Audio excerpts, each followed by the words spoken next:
On n'est pas dans si, c'était bien.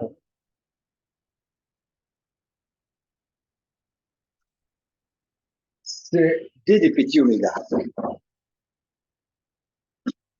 Or, je vous avais écrit la luminance, c'est-à-dire que la luminance, elle est acquise. La luminance, elle est acquise. Je vous avais dit que c'est ici. DS est sinus theta par D de oméga. Mais ce D de oméga,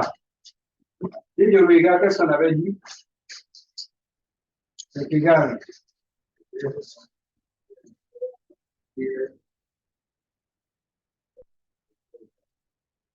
L carré. D'accord? Alors, ici, on sait que ceci-là, ds cosinus θ, c'est égal à quoi? À h sur cosinus θ carré, plus par oméga. N'est-ce pas? Donc, celui-là, ça c'est égal à quoi? L θ phi, bon, par h sur sinus θ carré,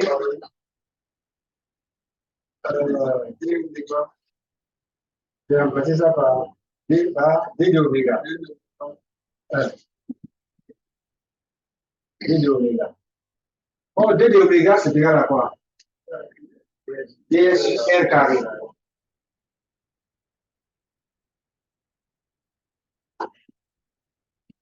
Fait H sur cosinus θ au carré. Ça fait ds plié par ds. Il y a une erreur. Il manque, hein, il manque ça.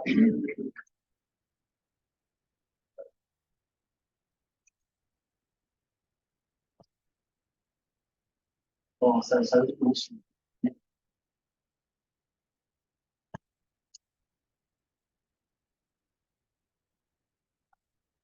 Donc ici, là, ça fait ça, multiplié par ceci. Oh, ceci, là, c'est ça. Donc, il manque le D par D de oméga, n'est-ce pas? Oh, D de oméga, c'est... Je vais écrire ça d'abord. Je vais écrire ça d'abord. Donc,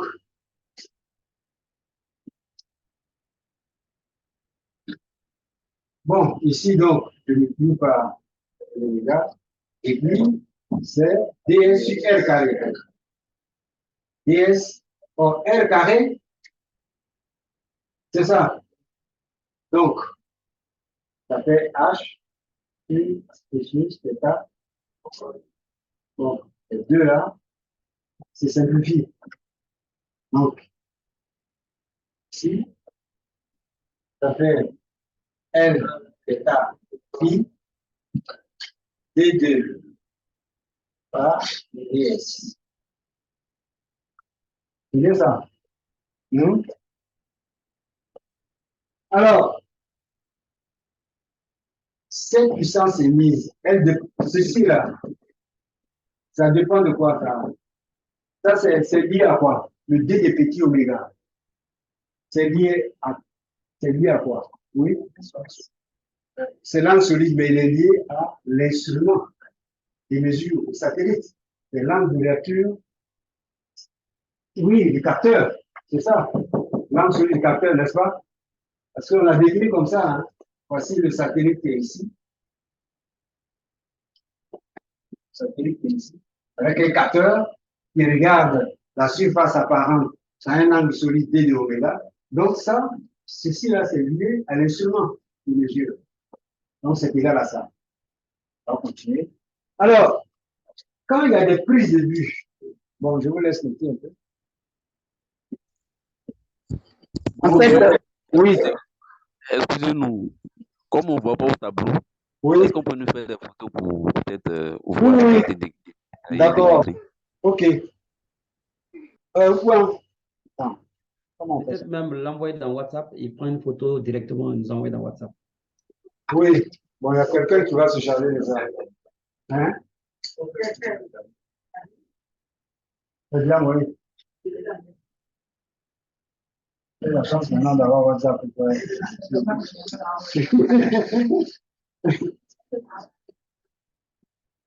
Mais en fait, en matière de numérique, on n'est pas encore rentré dans l'ère de la vraie révolution informatique. Que ça, c'est rien par rapport à ce qui va se faire dans les 10 ans à venir. Là, ce sera rien du tout. Ça, c'est rien du tout. C'est-à-dire qu'en fait, c'est un test aussi pour voir qu'est-ce qu'on peut faire le numérique. Quand on sera déjà un peu plus discipliné, plus, etc., on va découvrir. Déjà, ce qu'on a avec ça là, c'est n'importe quoi. Il faut faire gaffe parce que ces outils-là, ça fait que tout le monde est fiché. Tout le monde est fiché. Les images qu'on poste, etc. Faut pas poster n'importe quelle image de soi. Parce qu'après, c'est archivé, hein. C'est archivé. Et dans 20 ans, bon, je suis candidat pour un poste aux Nations Unies, tout ça. Je l'ai dit. Bon, on regarde à peu près qui vous êtes. Sans que votre CV, tout ça là, vous allez bien écrit, on va regarder qui vous êtes. Et puis, ils vont sortir ça au dernier moment. Ils vont sortir ça au dernier moment. Pourquoi Google va vous payer on appelle ça, de la mémoire pour archiver toutes vos données comme vous voulez? Gratuitement. C'est pour pouvoir mieux avoir des informations sur chaque.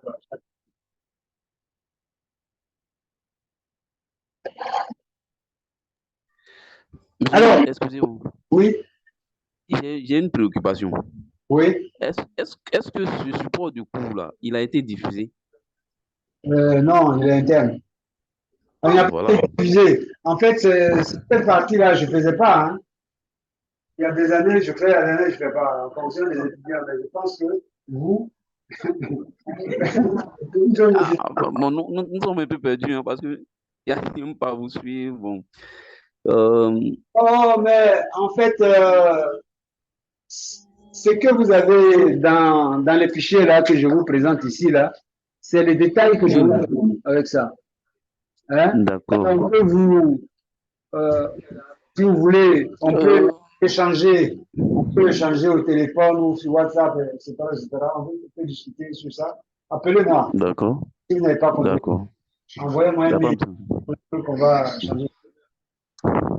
D'accord. Bon, on se Si je fais le dit cours, après le cours, peut-être qu'on va avoir ce support-là.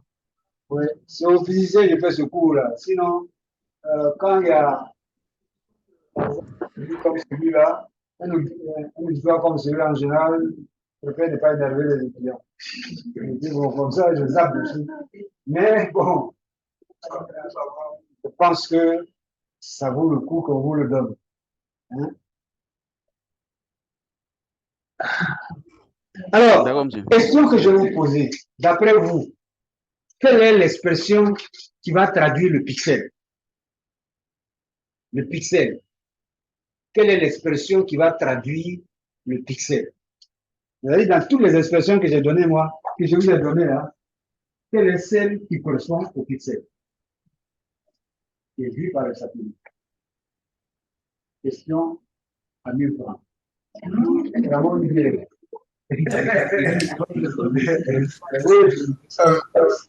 Non, je dis quelle est l'expression? Oui, c'est laquelle?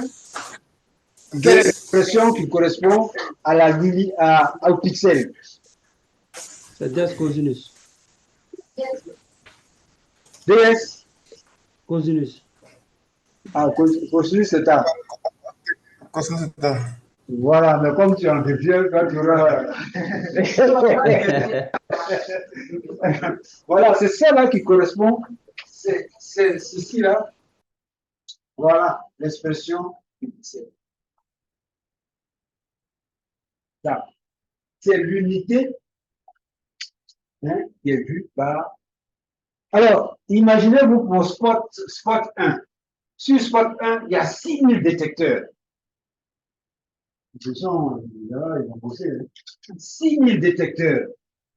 Donc, chaque détecteur voit cette surface-là. Non, l'expression est égale à ça. Vous voyez que ça dépend de quoi? Ça dépend de l'attitude du satellite et de l'angle d'observation et puis de l'instrument de mesure de courbe. Vous voyez? Donc, quand θ égale à 0, quand θ égale à 0, c'est-à-dire si le satellite il fait une visée verticale, c'est-à-dire il se met là, au lieu que ça soit ici, il se met là, et il regarde, là il verra la surface DS. Il ne voit pas DS cossus θ, mais il voit DS. On est d'accord, hein? Donc ceci là, c'est ça qu'on appelle des pixels. Cette expression. Oui. Quand vous dites 6000 détecteurs, c'est 6000 enfin, il y a 6000 capteurs. C'est-à-dire que sur le spot 1, il y avait 6000 capteurs. Chaque capteur ne regarde qu'un pixel. Vous voyez?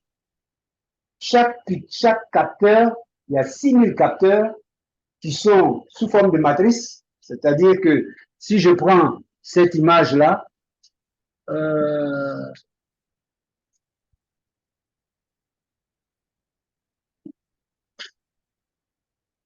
c'est fort, hein?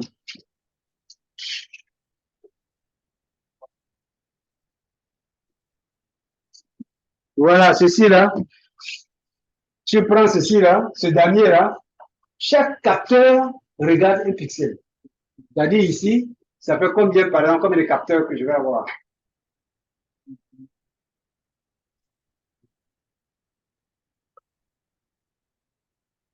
Combien de capteurs? Il y a un qui dit 103, 804. 63. Ça fait combien? 7 par? 7 Donc, par 9. sur spot, ça devrait correspondre à 103 capteurs. Chaque capteur ne regarde qu'un seul pixel. Et puis, donc, il y a un temps, il prend l'image, quand il se déplace, juste, il prend l'image qui est à côté. C'est-à-dire que si votre satellite se déplace, par exemple, de la gauche vers la droite, cette image-là, cette scène-là, elle est vue à l'instant T, et puis à l'instant T plus quelque chose, il est sur, juste à côté, ici aussi, une image de ici. D'accord? Et donc, en parcourant toute son orbite, il va avoir, prendre des images sur toute la trace du satellite. C'est 6000 capteurs. Mais ça veut dire que tous les capteurs sont calibrés et fonctionnent de la même façon. C'est-à-dire que tous les capteurs qui sont embarqués ont les mêmes caractéristiques. Et il y a des corrections qui sont faites aussi des temps là-haut pour voir s'il n'y a pas de défaut de capteurs. C'est-à-dire si, avec le vieillissement, avec le temps, les capteurs prennent un coup. Donc aussi, il y a des sites sur lesquels on fait des visées, on regarde pour pouvoir corriger les défauts des capteurs. C'est pas facile d'avoir 6000 capteurs qui fonctionnent exactement de la même façon. Hein? Donc, il y a des corrections aussi qui sont faites pour pouvoir voir si ces capteurs-là n'ont pas des défaillances. Alors, on va progresser. Oui. Oui. Si on prend l'exemple ce que vous montrez actuellement, Oui. on peut dire que cette image est vue par combien de capteurs en fait? Ça reste des pixels. Si ça correspond à spot 1, alors ça fait combien de lignes, combien de colonnes? 1, 2, 3, 4, 5, 6, 7. 7 colonnes et puis 9 lignes. Ça fait 63 pixels. Oui. Vous voyez? Donc, Oui. ici, les images sont codées de 1 à 5. Mais une image naturelle, les valeurs vont de 0 à 255. Ça, c'est une image, c'est pas une image en noir et blanc, hein? C'est une image en ton de gris. Souvent, quand on avait les télés, vous n'avez pas vu ça, les télés blanc-noir, là, on dit blanc-noir, mais c'est pas blanc-noir. Blanc-noir, ça dit deux couleurs. C'est des télés en niveau de gris. Il y a 256 niveaux de gris. Ça va du noir jusqu'au blanc. Donc, entre le noir et le blanc, il y a différents niveaux de gris. D'accord? Ici, il y a 7 niveaux de gris. Bon, on revient aux quantités mesurables en télédétection.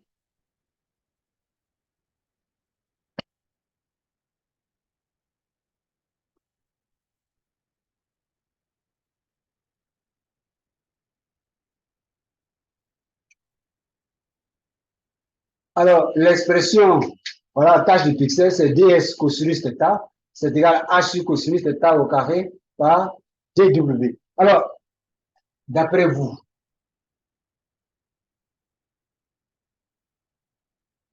lorsque le satellite est très haut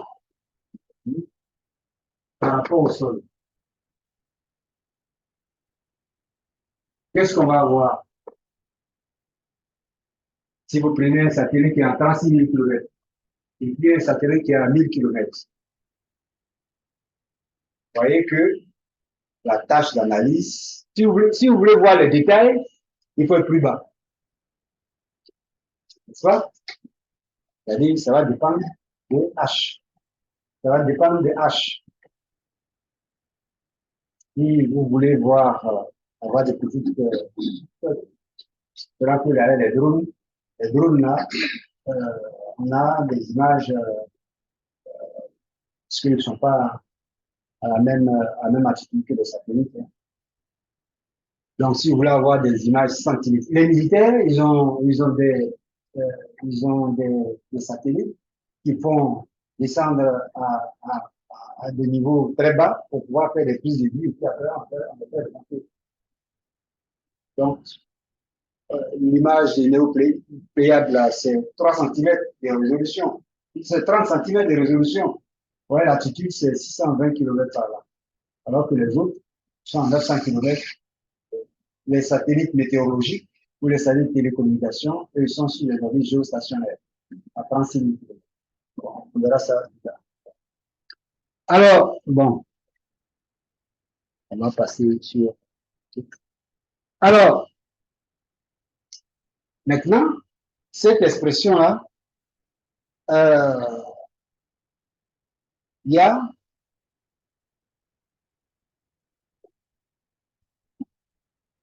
un temps d'exposition de la scène, c'est-à-dire, tu vas regarder la scène pendant quelques millisecondes pour pouvoir prendre l'image. Donc, ce temps-là, c'est TE, c'est le temps d'exposition. Temps d'exposition. Temps d'exposition de la scène qu'on veut regarder. Ensuite, c'est ça qu'on appelle TE. D'accord? TE, c'est le temps d'exposition de la scène. Ensuite, il y a ce qu'on appelle un facteur de transmission. Alors, le facteur de transmission,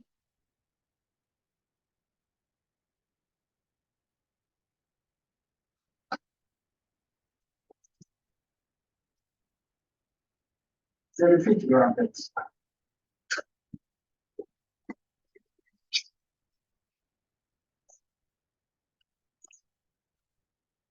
C'est-à-dire ici, C'est le lien.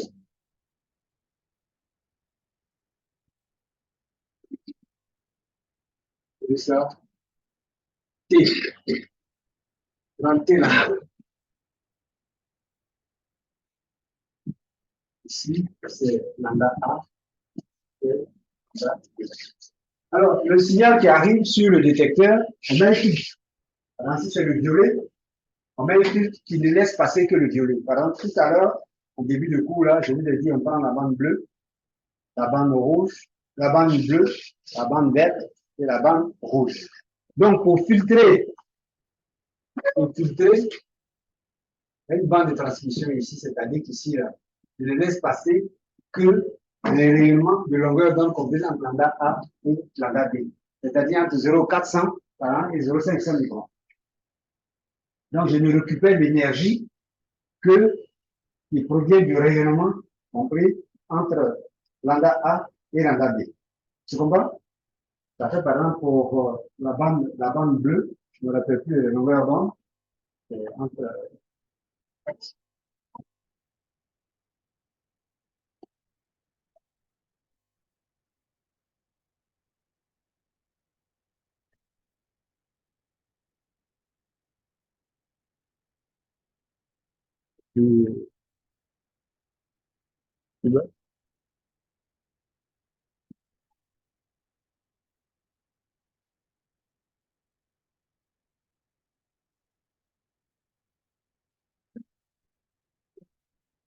D'accord? Voilà. Vous voyez? Donc, lambda A, ça est 0,446 et lambda B, 0,500 pour le bleu. C'est-à-dire, je mets un filtre qui ne va laisser passer que le rayonnement dans cette bande. Et puis ensuite, je peux prendre lambda pour le vert, lambda A est égal à 0,500 et lambda B est égal à 0,578. Pour le rouge, on peut prendre 0,620 et 0,700. Donc, ça correspond à ça. Donc, il intègre toute l'énergie comprise dans cette bande spectrale. Alors, donc, il est vu pendant un temps TE, qui est le temps d'exposition, et il filtre entre lambda A et lambda B.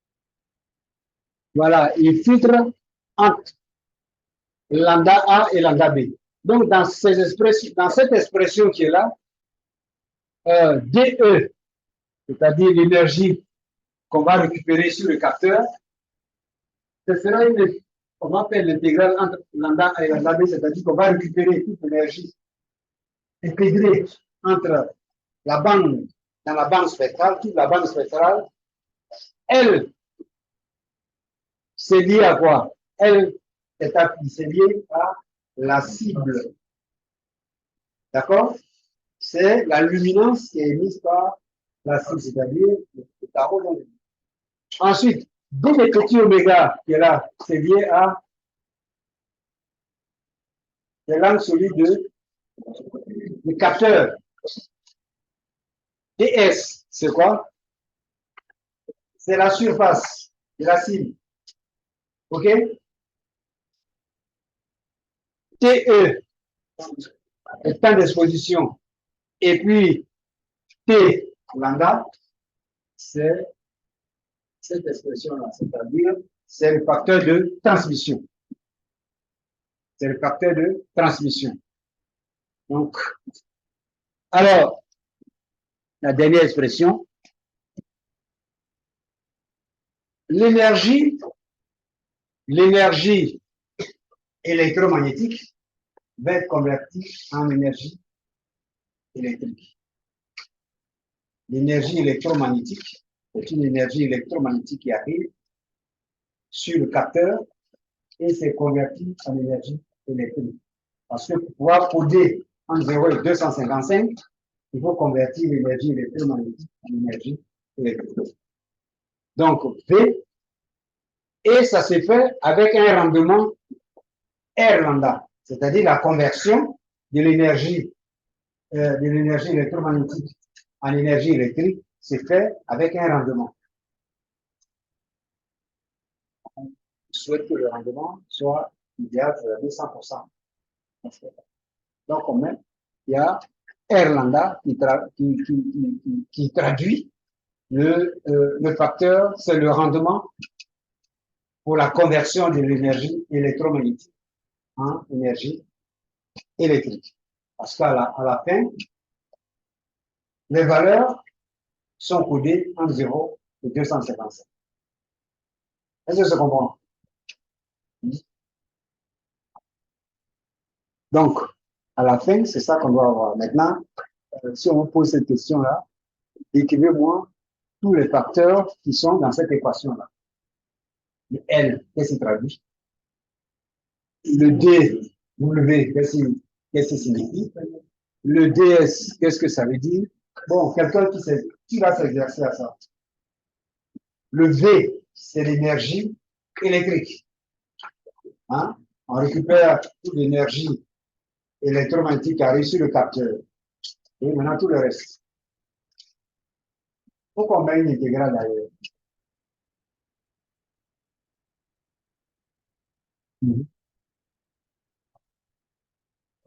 C'est la bande spectrale, lambda A et lambda B.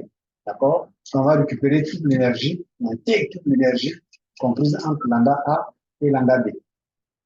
Maintenant, donnez-moi des explications sur les différents paramètres qui interviennent dans cette équation. L, c'est quoi? L, c'est quoi? La luminance. La luminance. Ensuite,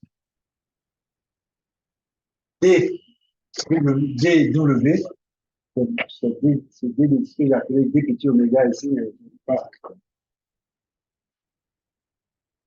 C'est ça en fait. Oui, c'est lié au capteur, c'est l'angle solide dans lequel le capteur voit, observe.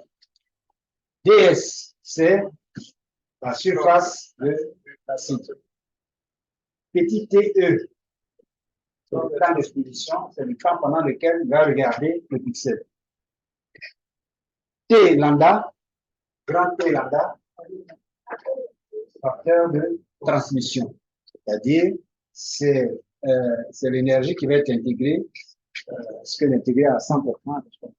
Donc, vous voyez, le facteur de transmission. Et puis le R lambda, c'est le facteur de conversion de l'énergie électromagnétique à l'énergie électrique. Parce que vous voyez que un ordinateur, il marche, soit les données, les informations circulent, c'est les signaux, soit c'est des milliampères, soit c'est des millivolts. Donc c'est un signal électrique. Le signal électrique pour pouvoir faire le codage entre 0 et 255. D'accord? Donc ce n'est pas rébarbatif. Hein? Oui. C'est pour intégrer le D lambda, celui-là, c'est-à-dire qu'on intègre, c'est ça qui permet d'intégrer entre. Parce que D lambda, c'est ça, hein, c'est la variation ici. D lambda. Et on peut varier ça entre lambda A et lambda B. D'accord? Mais I intégrale, c'est sur. Si on vous dit de compter.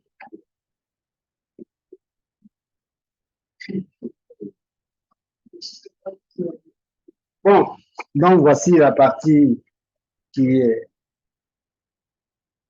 Attends, est-ce qu'il y a une autre chose encore? Non, professeur? Oui. Donc, apparemment, si je comprends bien, cette formule résume carrément le processus de télédétection. Voilà.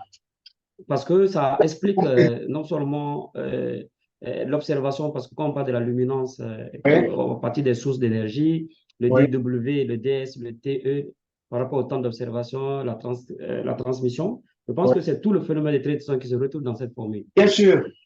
C'est pour Ok, cela c'est bon. que j'ai voulu sauter, mais bon, je pense que c'est important que vous sachiez que la mesure qui est faite, elle va dépendre, c'est-à-dire la valeur numérique que vous avez, que le capteur va enregistrer, ça va dépendre de la cible, mais ça va dépendre de l'instrument aussi.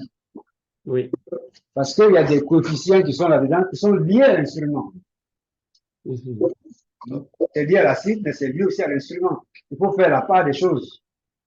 C'est pour cela que je vous ai dit de comprendre les différents paramètres qui rentrent en ligne de compte dans cette équation-là. Ok. C'est bien noté. C'est bon? Oui, c'est bon, professeur. Bon, on va continuer. On n'a pas fini les équations aujourd'hui. Donc, ici, on dit que le rayonnement électromagnétique est le support d'information en télédétection. Qu'est-ce que ça veut dire? Quand on dit que le rayonnement... Je peux intervenir? Oui, Donc, ça veut dire que pour que nous parlons de télédétection, il faudrait qu'il y ait une source d'énergie. Sans source d'énergie, on ne peut pas observer la cible. oui, oui. Parce qu'après, c'est quand il y a la source d'énergie qu'on va parler de la réflexion de la lumière. Et c'est à partir de cette réflexion de la lumière que les capteurs vont capter cette réflexion en termes de band, plutôt de spectre, pour pouvoir maintenant quantifier cela en pixels et pour nous permettre de faire des analyses après. C'est-à-dire que le rayonnement électromagnétique, il contient l'information, hein, c'est lui le véhicule de l'information. C'est le véhicule de l'information. D'accord? Quand il y a une interaction entre un rayonnement électromagnétique et la matière, il y a des phénomènes qui se passent, c'est-à-dire il peut y avoir réflexion, absorption, transmission. Parce que la transmission, c'est, vous avez donc énergie incidente, surface au niveau de la surface du sol, ça c'est la réflexion, et ça c'est la transmission, qui est transmis dans le sol. D'accord? Donc c'est différents facteurs qui sont là. Alors, quand il y a interaction avec la surface, avec une cible au niveau de la surface de la Terre, la réponse, c'est-à-dire le signal réfléchi, va dépendre des caractéristiques de la cible. C'est pour cela que si on observe un objet dans une bande spectrale, la réponse qu'on va avoir peut être différente dans une bande spectrale. Mais tout ça, ce sont les caractéristiques de la matière là qui vont pouvoir définir le rayonnement réfléchi. Donc le support de l'information, c'est vraiment l'onde électromagnétique, le rayonnement électromagnétique. Donc cette information se présente sous forme d'énergie électromagnétique qui à son tour est convertie en énergie électrique enregistrée par le capteur. Donc, on arrive avec les outils mathématiques là à décrire comment est-ce que tout cela passe. Mais on va voir une loi qui s'appelle la loi de Planck. On va voir une loi qui s'appelle la loi de Planck. Hein? Vous pouvez faire une pause bien. Hein? Oui, est-ce que pas la réponse à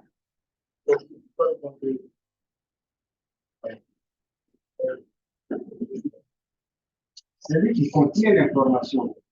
Parce que le rayonnement électromagnétique, il a vu le spectre solaire, c'est composé de plusieurs longueurs d'onde.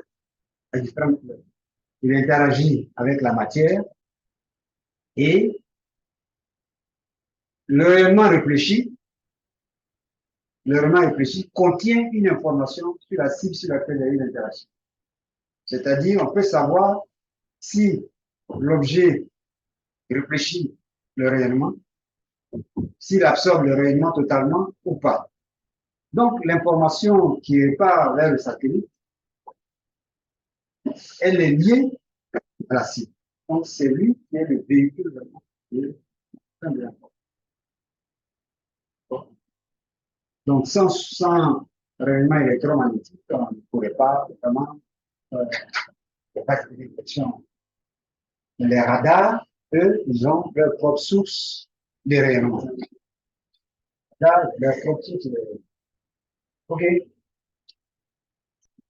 On va avoir une loi, donc, qu'on appelle la loi des Planck. C'est sur les corps noirs. Alors, monsieur, c'est ce qu'on va dire après, là. Allez, donc, c'est une loi qui a été établie par Max Planck dans les années 1900. Un corps noir, c'est un corps qui absorbe tous les romans. C'est le corps idéal, corps noir. Alors, Planck, il a dit que la luminance d'un corps à une certaine température va dépendre de cette expression-là. Bon, c'est pas la peine de l'utiliser. Mais c'est le reste là qui est important. En fait, quand on chauffe un corps, il va émettre un rayonnement de quel type? Il va émettre un rayonnement de quel type? Oui? Infrarouge.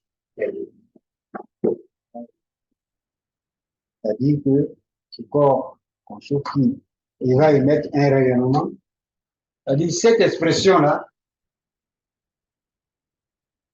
permet de déterminer la longueur d'onde pour laquelle la luminance énergétique spectrale est maximale. En fait, on parle de cette expression, on parle de la luminance. La luminance, on met un corps à la température T et on mesure en fonction de la longueur d'onde la luminance. C'est-à-dire un corps à la température T et on mesure la luminance. Et on voit que, d'après Planck qui a démontré ça, il a eu d'ailleurs un prix Nobel en 1918, grâce à ça, il a montré que la luminance est maximale ça permet de déterminer la longueur d'onde pour laquelle la luminance énergétique spectrale est maximale. C'est-à-dire que si vous avez un corps à la température T, il peut te dire à quelle longueur d'onde on peut avoir la luminance maximale. Si vous chauffez un corps à la température T, on peut savoir la longueur d'onde. Il va émettre une énergie. C'est la longueur d'onde à laquelle on a la luminance maximale. Alors, ça, quel est l'intérêt de ça? Quel est l'intérêt de ça? Oui. C'est pour mieux observer en fonction de l'exposition, de la température. Et bon, lorsque on a un corps ou une surface où la température est élevée, mieux observer cette Ce corps-là, ce corps-là à la température idéale. On peut dire ça comme ça, tout simplement. Il y a d'autres explications à donner. Il faut que le capteur, est-ce que par exemple, vous voulez observer la température des océans? Je sais que c'est dans l'infrarouge thermique qui va y être. Mais dans quelle bande spectrale vous allez vous mettre pour recevoir le maximum d'énergie? C'est ce que quelle est la bande spectrale dans laquelle vous allez vous positionner pour recevoir le maximum On sait que la mer se trouve à une certaine température T. Si elle se trouve à une certaine température T, il émet une luminance. Mais la luminance maximale observée dans une certaine longueur d'onde qui est égale à ça. Donc, si on veut étudier un corps qui a la température 6000 degrés, par exemple le soleil, dans quelle bande spectrale on va se placer pour pouvoir mesurer la température? Ça. Parce que si vous ne choisissez pas la bonne bande spectrale, vous allez passer à côté. Vous n'allez pas mesurer la luminance maximale. Donc, si on dit un corps à la température 300 degrés Kelvin, on vous permet de calculer et savoir dans quelle bande spectrale il faut se mettre pour capter le maximum de lumière. C'est là que la luminance est. Alors, pouce.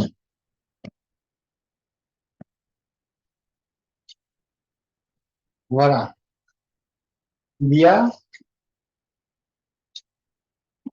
ça c'est le corps noir.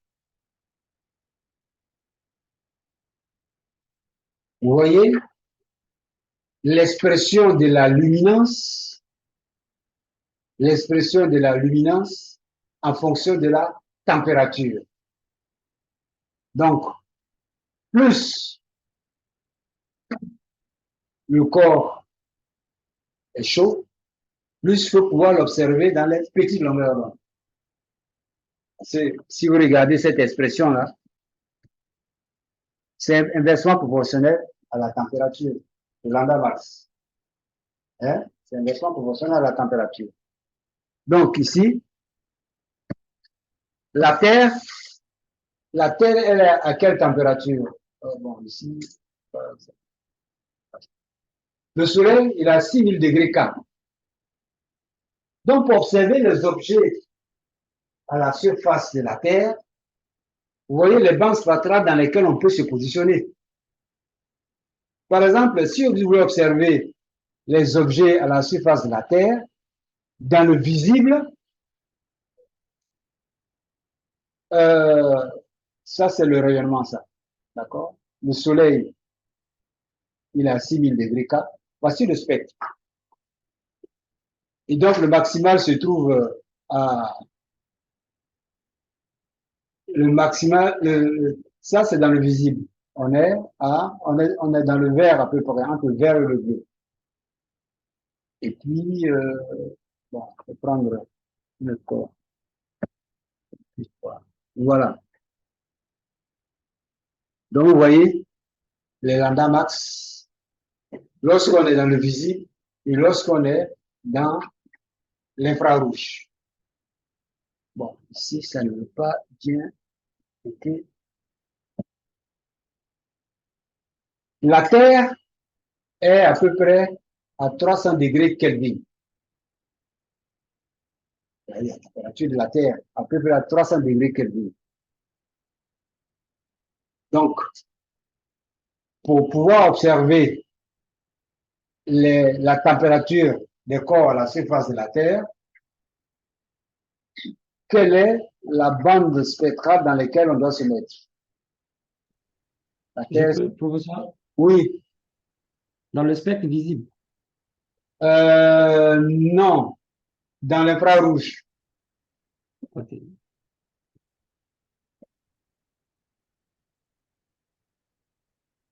Bon, on sait que dans le spectre visible, on sait que quand on a 0,5 microns, dans le spectre visible, c'est là que le Soleil est à 6000 degrés K. Mais la Terre, elle est à 300 degrés Kelvin. La Terre est à 300 degrés Kelvin.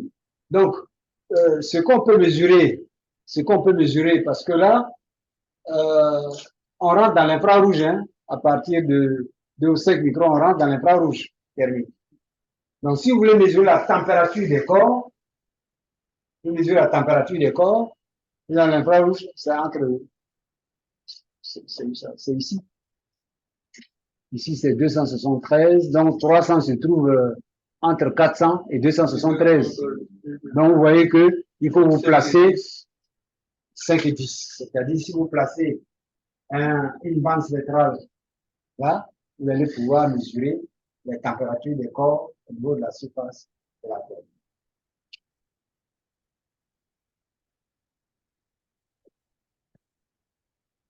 Je pense que je vais passer sur tout ça parce que... Alors, il y a une loi aussi qu'on appelle la loi de Stefan Boltzmann. L'émission, c'est-à-dire que l'émission des corps,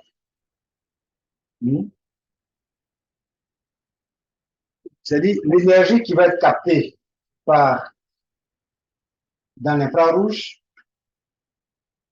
cette expression-là est égale à epsilon sigma T4. Sigma T4. C'est-à-dire que dans l'infrarouge thermique, l'énergie que vous avez captée permet de déterminer la température. E est égal à epsilon sigma T4. Donc, si vous captez une certaine énergie E, par inversion, on peut tirer la température T à partir de cette énergie. Mais il y a un facteur qu'on appelle epsilon qui est l'émissivité de l'état de la surface. Quand un corps noir, c'est sigma T4. C'est-à-dire que lui, il absorbe plus, et puis il rayonne plus. Mais il y a un epsilon qu'on rajoute qui va dépendre des objets de la surface. On appelle le facteur d'émissivité. Donc, quand on fait des mesures dans l'infrarouge thermique, pour pouvoir retrouver la température, on passe par cette expression-là. Bon, maintenant, on fait ça pour vous, hein. On donne la température. Pas besoin de...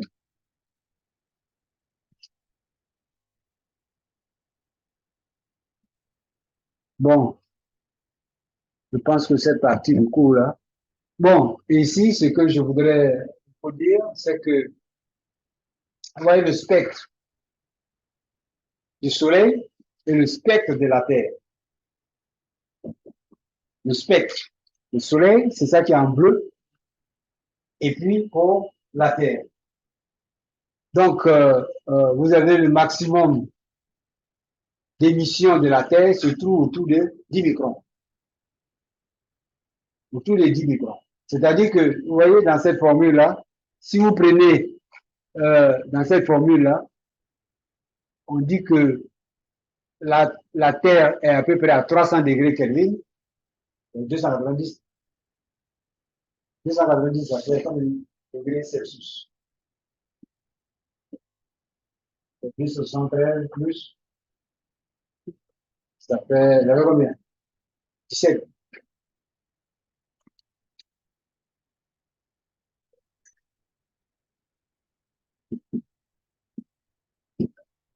Hein? Donc, pour avoir 290 fois 17. Donc, on considère que la Terre a 17 degrés. 17 degrés Celsius.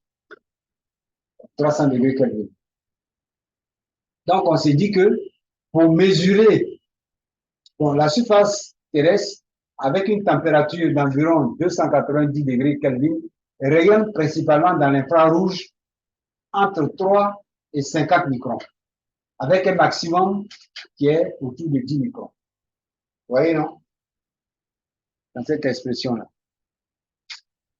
Vous voyez, voici le spectre.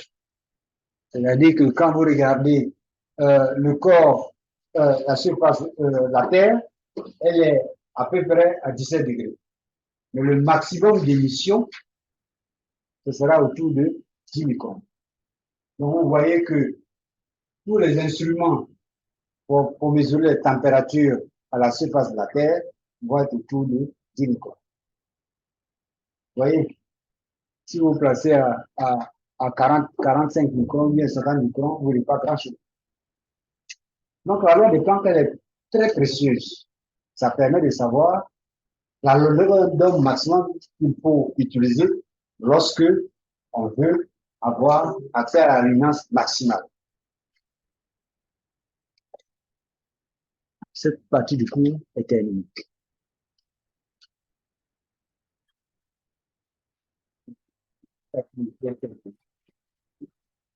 Oui, s'il vous plaît.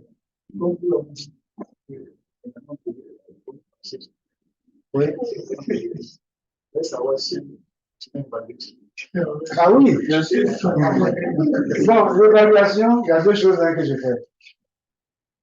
Je donne des exposés à faire.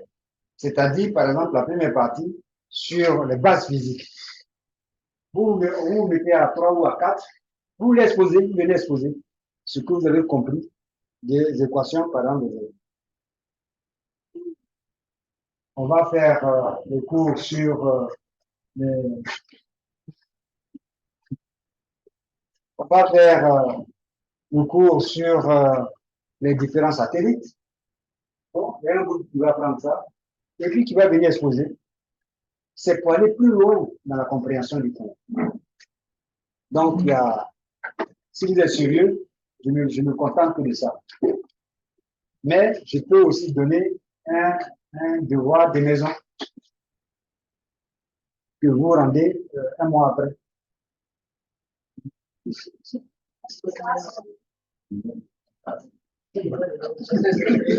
Mais deux fois quand on vous met à 5 comme ça, il y a 2 qui travaillent, les autres, ils sont des touristes. Oui.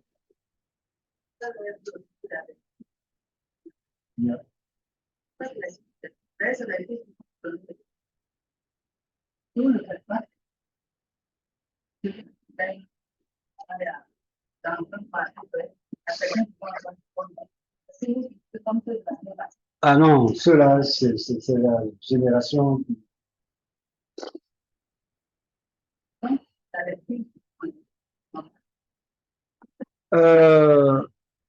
Je vais arrêter.